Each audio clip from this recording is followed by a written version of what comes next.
This is Carl at National RV Detroit, and I'm going to show you around this Radiance ultralight made by Cruiser RV, and the model number is 32BH for a bunkhouse. Okay, so this is not a floor planner or a sales video. This is just a how-to video. So I'm going to show you some of the features and how they work. Okay, I'm at the door side rear here, and of course that's a swing out for a grill. You can also plug the grill in. You can see there's a quick connect there to the LP system, and there's another quick connect here. This quick connect, I'm sure, let's open this up and see what we got here. I'm sure it has to do with a cooktop in here. Yes. So you have a pull-out cooktop, and here's your hose right here, the quick connect hose. So you're gonna plug it into this, and then you're gonna plug it into the LP system, and you're all ready to use it. Okay. You also have running water in the outside kitchen, which is a great thing, and of course a AC dorm refrigerator. Okay. Now this is just signal out for television and power, so you can put a TV out here. This is just this one here, in case you wanted to buy a solar battery charger, for example, you can plug it into the system right there. You'd have to. This one's made by Go Power, and this is the plug pattern they use. There are different ones, so but nevertheless, that's how you get it into the system. All right, so we have a power awning with LED strip here. Outside speakers, of course. Come here to your pass-through front storage. Let me look and see what this is here. Is that a grill? Or I would bet that's the grill. And of course, here's your crank for your stabilizer. Yep. Okay. So you have a power tongue jack. Now, if this power tongue jack was to fail, you can pull this plug out of the top here, this rubber plug, and use the 3/4 inch crank to crank it up and down, so you can still hitch and unhitch even if you're having problems with it. You can also just use a 3/4 inch 6-point socket on a drill also to do the stabilizers and the power tongue jack. Okay, so you have 2 LP tanks, and you have a deep cycle marine battery here. All right, let's go a little farther. Okay. Yeah, so that is the grill, and then you have some other stuff here, just some electrical stuff. Okay. All right, so a spray port here. This is the city water connection here. That's the most common way to get water to the trailer. Okay, just hook it up there, and you're all set. Now, if you come down here, this is for your fresh water tank. If you're camping somewhere where they don't have city water on the campsite, you can pre-fill this tank right here and use the onboard pump to pump it. Okay, this is where your cord hooks up, your power cord. This is a black tank flush. You have 2 black tanks in this trailer, so this is for the rear toilet black tank here. You just hook the hose on there and turn it on, it'll flush it out. Always make sure, like it says on the sticker, that the valve is open. And then this one here is for your front black tank here. Okay, so you have 2 black tanks, 2 flushes.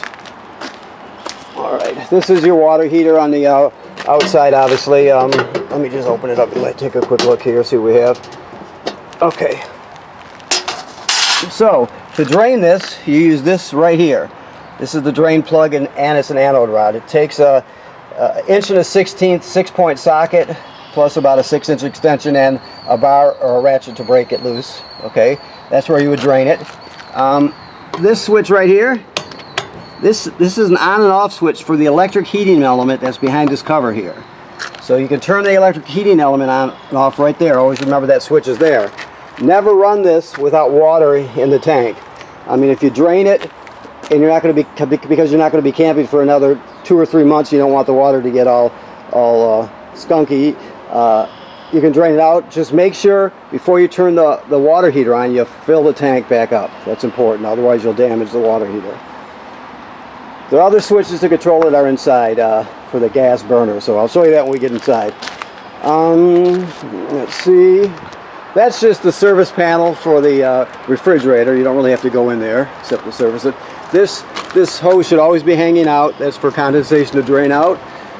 This up here is the vent for the range hood. So you got a range hood fan, and it vents out the side. If you want to use this, you got to get on a stool, or if you're not tall enough like me, and you'll have to break the baffle free. You just use your thumbs to pop it loose, and the baffle inside will flap freely when you're venting. You got to do that, or else it won't vent to the outside. When you're traveling or in storage, you can keep it shut like it is, but you always want it flapping freely when you're venting. All right. So while we're looking up, keep in mind that the manufacturer states you should inspect your roof every 90 days. So make sure you regularly inspect the roof for, make sure the sealant is in good shape, it's not cracking or separating. Make sure there's no damage to the roofing material or roofing attachments by low branches, that sort of thing. So make sure you do that. And of course, this is pre-wired. Oops, I'm sorry. This is pre-wired for a backup camera too. You can see that housing there. Okay, so let's go inside. All right.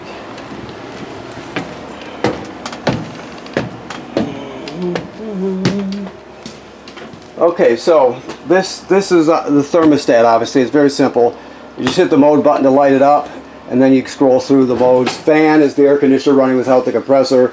Cool is obviously full air conditioning, and then heat is the propane furnace. If it gives you an option on fan speed, always choose auto. It's always the best way to go. So your control panel here, your main slide out here. Let me check the thing here. Your main slide out here, your rear slide out there in the bunk room, and of course that's your power awning. Never leave the power awning out unattended. Always make sure you roll it in if you're not going to be at the campsite. This is a kill switch for the battery. All right. Your water pump is right here. Remember I told you the water pump is for pumping water out of the fresh water tank if you don't have city water. It's also used to winterize the trailer. All right. To turn the water heater on, gas is right there. I showed you the electric switches outside in the lower left-hand corner. Of course, then you have all your battery charged, your fresh water, and all the rest of them there also. This is a LP gas detector down here. Okay.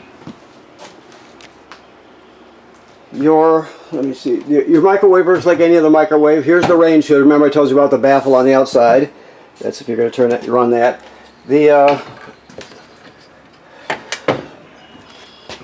range, I don't know if he's got gas on. I might just have to talk you through it, but you spark it by turning this left one clockwise. There you go. So he does have the gas on. I can hear it, and it was unplugged, but it looks like they're all going out here. Let me see. There we go. So it's very simple. You just turn it to spark it to the right. Now the oven, there's a pilot light all at the bottom all the way to the back. So let me see if I can spark it for you. See it sparking back there? Okay. So you go to the oven knob, which is all the way to the right. Go to the picture of the pilot light. You depress this and keep it depressed during the whole lighting procedure. Then you're going to spark this with the other hand, turning it clockwise till you see the flame down here light. After it lights, you still hold this for another 10 seconds or so, and then you go to operating temperature, and works like a regular oven. When you shut it off, you got to remember that the pilot light goes out when you shut it off, so you have to relight the pilot light each time you use the oven. Okay. This device here is your power converter. It converts AC to DC power. It's also a distribution panel. So you have regular circuit breakers like you see at home, and they're all labeled, right? Then the power is converted from 110 AC here to 12 volt DC over here. So those are all 12 volt fuses, and they're all labeled. Okay, so that's where your 12 volt power comes from. Now this is also a battery tender, so it'll sense how much energy your battery needs, and as long as you're plugged in to shore power, it'll keep your battery up front charged. Okay. Alrighty. The refrigerator is a gas absorption refrigerator. The thing to remember is this is the. I'll have to adjust this for you. It looks like the guy hasn't done it yet, but this is the thermistor here. It should be in this clip right here, and if you look at that sticker, the higher you move this, the cooler it gets inside. I'll fix that for you before you get here, okay? So when it comes to running this, you have on and off, right? The most common way to run it is on auto. It says auto right now. So auto means auto electric. It'll always seek out electricity. If it finds it, it'll use it. If it doesn't, it'll automatically switch over to gas. Or if you're gone adventuring for the day, let's say, and you're gone for a few hours and the campground has a power outage, well, it'll sense that and it'll automatically switch over to gas so you don't spoil your food. So auto's the best way to keep it. You can also dedicate it to gas there if you want, but generally speaking, auto will get you there. Okay. Your sound here, you played CDs and DVDs here. You can stream off a USB. It has Bluetooth, so you can hook up wirelessly with your phone or tablet. You've got 2 speaker zones right here. 1 is inside the trailer, 2 is outside the trailer. Like I said, AM, FM radio, so it's got pretty much everything you need. Of course, the TV also. These are the remotes. Alrighty. The bunk room, it's all self-explanatory, of course. This is the rear bath here. And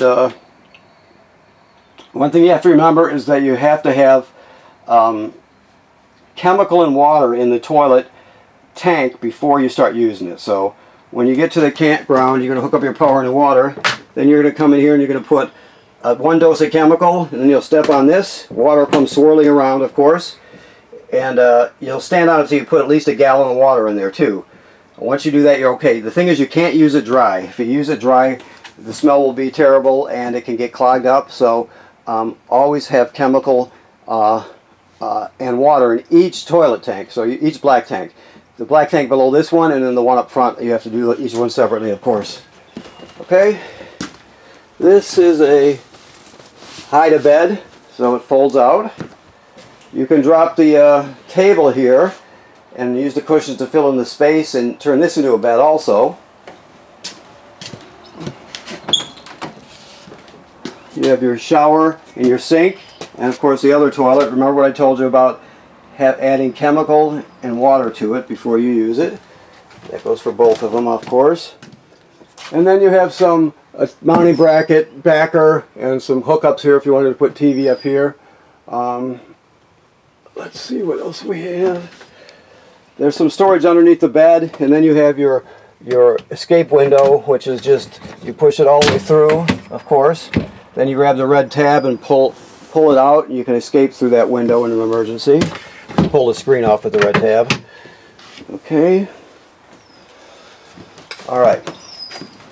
So, I want to thank you for purchasing your trailer at National RV Detroit. Please remember what I said about inspecting the roof. That's very important to do. And any place you see sealant from the factory that's on the trailer, you should inspect. And right now this trailer is ready for camping. It's been de-winterized. The antifreeze has been purged and the system's filled with water. And so it's all set to go. Okay? Thank you.